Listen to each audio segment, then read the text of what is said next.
how are you? You roll your window down a little bit more for me, so I can hear you. That should be good enough.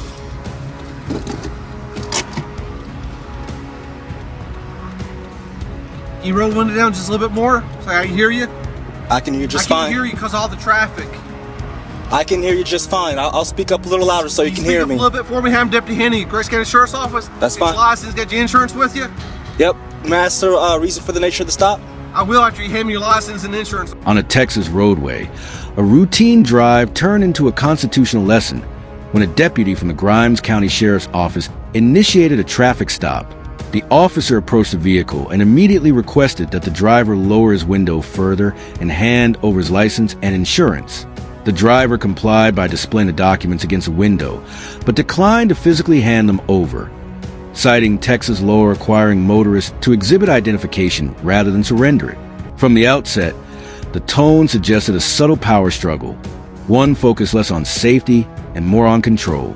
What followed would demonstrate how calm assertion of rights can fundamentally reshape a police encounter. Okay. Can you hand me your driver's license? It's on this side here. Traffic's noise. If you're worried about the traffic, you're on the same side as the traffic noise, okay? Guy, I can't hear you. Roll the window down just a little bit more for me, okay? You're worried about the traffic noise. You're on the same side as the traffic over there. So I'll go ahead and get the luxury of you to put my driver's license and my insurance on this side of the window here, okay? You want to hand me your driver's license? No, they're right here. Why won't you hand me your driver's license? Because Texas law states I only have to exhibit them. I don't have to hand them over. Well, you want to hold it out so I can get your information? It's right here, right against. As the deputy pressed for greater compliance, the driver made a deliberate decision. He would provide the legally required documentation, but would not engage in unnecessary conversation. He clearly stated his intention to remain silent for the remainder of the stop. This invocation of the Fifth Amendment immediately narrowed the scope of the interaction. Instead of volunteering statements that could be interpreted as admissions, the driver limited communication strictly to what the law required. In traffic stops, casual questions often serve as fishing expeditions, designed to gather additional grounds for citation or escalation. By choosing silence, the driver removed that opportunity. This window here. This way so I can get your information. I don't want to have to reach over there. I don't want you to say I'm reaching for anything. I want to keep my hands where you can see them. Everything right here that you need is right against this window here. And I'm just going to remain silent for the rest of the traffic stop, okay?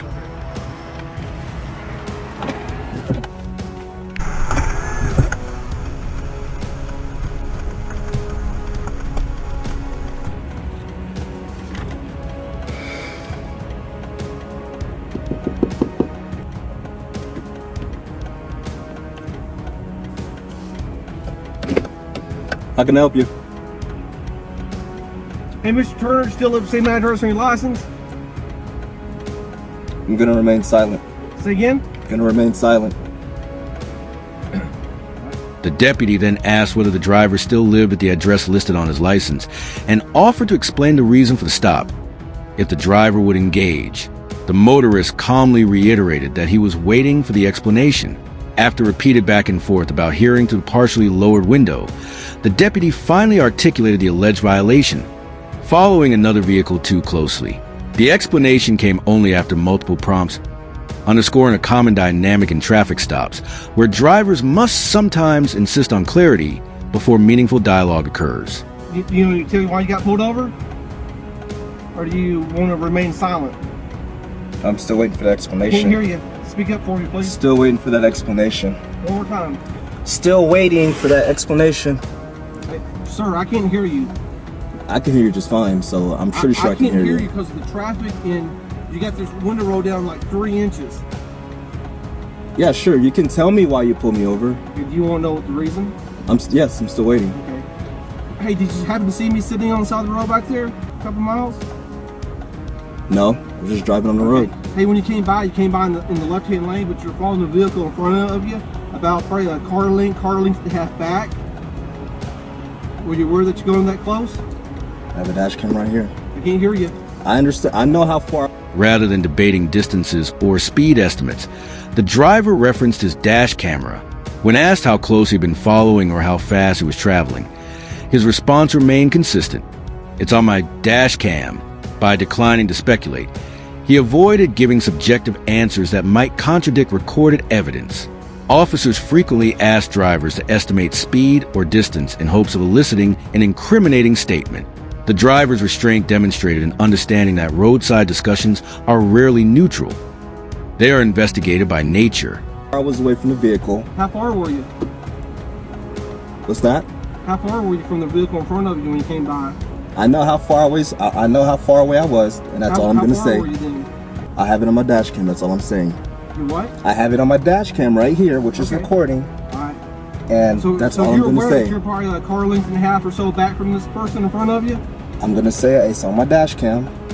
Say You heard again? it? It's on my dash cam. Okay. Hey, do you know how fast you were going when you came by chance? It's on my dash cam. How fast were you going? It's on my dash cam.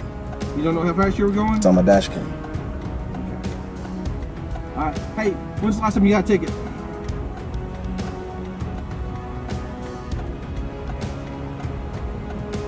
Mr. Turner, when's the last time you got a ticket?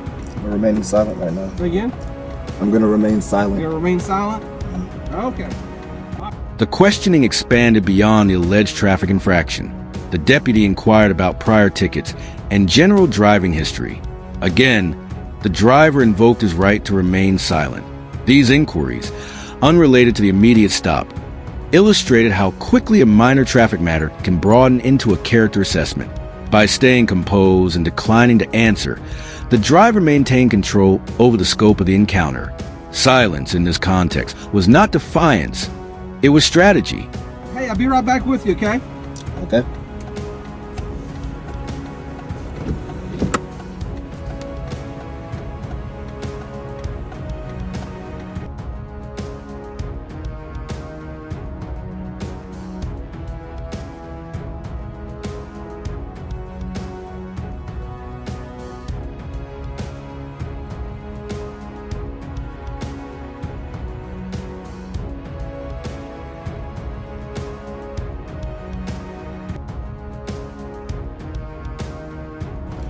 What ended up happening was he ran my plates, and I had got a ticket here a long time ago. It was like a while back. I would say about almost 4 years. After returning to his patrol vehicle, the deputy appeared to confirm information to the license plate database, possibly discovering an older citation from years prior. The driver later reflected that the officer had likely run his tags before initiating the stop. Whether motivated by past records or the alleged following distance, the stop evolved into an attempt to gather additional admissions, yet without cooperation beyond legal requirements. The deputy was left to rely solely on observable evidence. I got a ticket here, and he didn't pull me over immediately. He ran my tags first and then decided to pull me over. And then he wanted to ask me questions such as, do you know how close you were following? Which is on my dash cam. I don't have to answer that question. And he was asking me how fast do I think I was going. You don't have to answer that question either. It's on my dash cam. Whether or not if you don't have a dash cam, you don't have to answer those questions.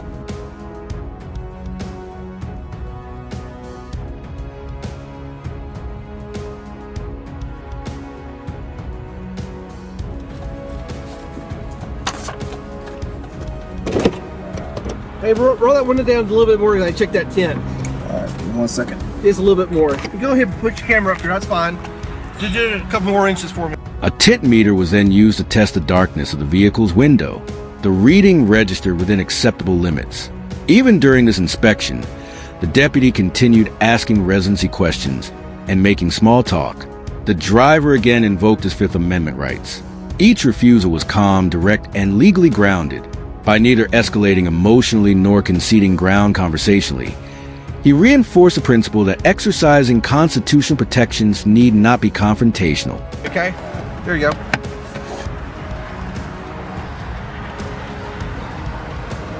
Let me hold the camera so you can get the reading. I see it 29.7. 29.7.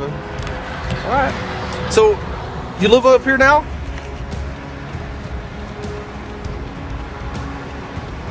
Mr. Turner, you living up here now? I'm not answering any questions. Say again? I'm not answering any questions. Why don't you want to answer any questions? Because I'm exercising my Fifth Amendment right now. Okay. All right. You do this all the time? I can give you a business card after we're finished. Say again? I said I can give you a business card after we're finished. Please? We're done. We're This done? is a warning for the traffic stop. What was the Huh? What was the warning for? What did I tell you why you recently got pulled over? For following too closely? I'm not sure you were asking me questions, so I'm not sure if that was the reason why you were pulling me over. So you were asking me if Ultimately, the deputy issued only a warning for following too closely. When asked again about his residence, the driver declined to answer and instead requested identification details from the officers involved. After confirming names and badge numbers, he asked a final, critical question: "Am I free to go?" The deputy confirmed he was. That question, simple but essential, marked the formal end of detention and ensured the encounter concluded on clear legal terms. I was following too close, you asked me how fast I was going. Yeah, But I still don't know why you pulled me over. because you were following the vehicle in front of you too that- close. So okay. Okay, that's why you got pulled over. If you have all that stuff on your dash camera, you'll know it.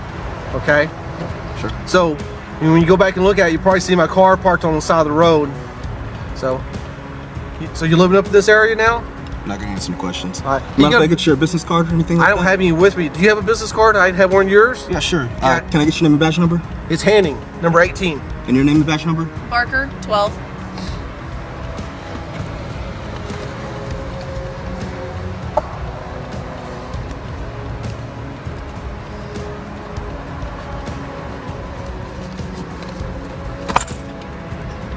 Am I free to go or am I still being detained? Oh, you're free to go. So where's this at? This stop highlights two important realities. First, many roadside questions are designed to build a case beyond the initial reason for detention. Second, documentation, whether through a dash cam or phone camera, can provide objective evidence that protects both driver and officer.